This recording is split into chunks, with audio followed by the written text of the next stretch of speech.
the stewardship theme this year is rooted in grace, growing in generosity. And the focus begins with the recognition of the overwhelming abundance of grace and love that God has shared with us in our lives, and that he showers upon us every single day. And just like the older son in the story of the prodigal son, he needs to be reminded, as we sometimes need to be reminded, that as the Father said, "You are always with me, and all that is mine is yours." And we are truly blessed with everything that God has given us, and we get it all, because this is our belief.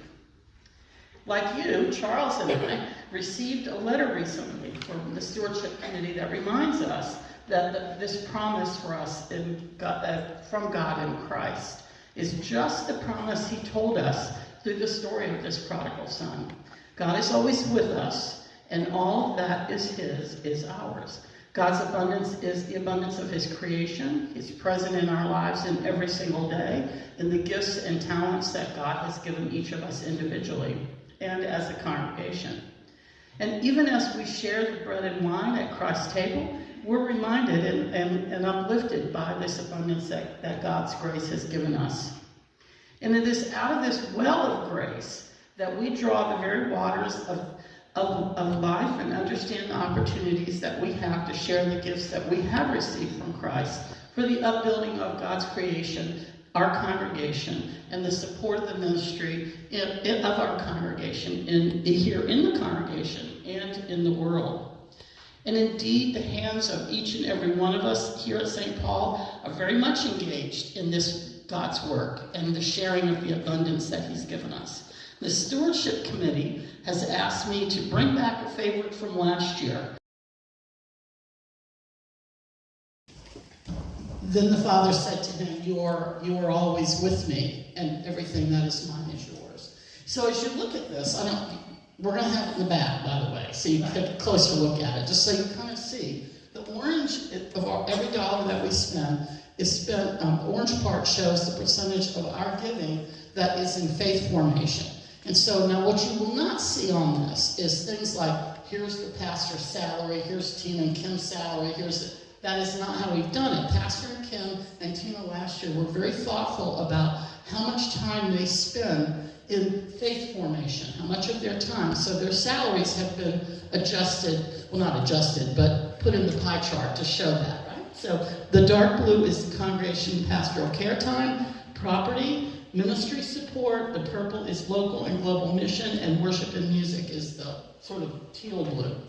So what we would like you to do as a stewardship committee is kind of take a look at this and understand that this is not the time and talent we spend as a congregation. This is just our pledge giving.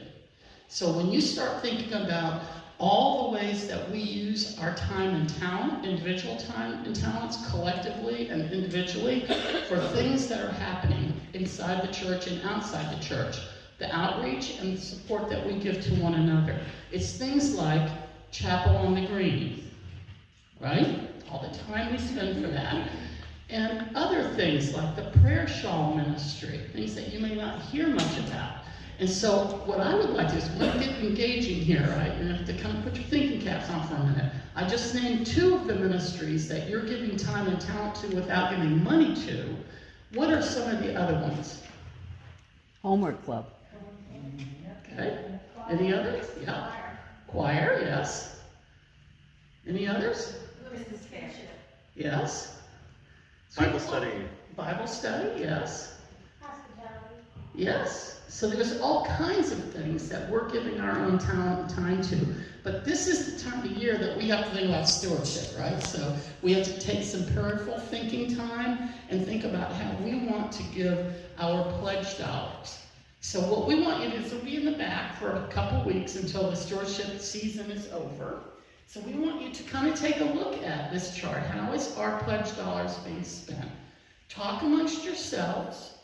Stare at it for a little bit individually. Stare at it as a group of people and think about how we are spending our pledge dollars. And is there a way that we can change this if you think that we need to change this?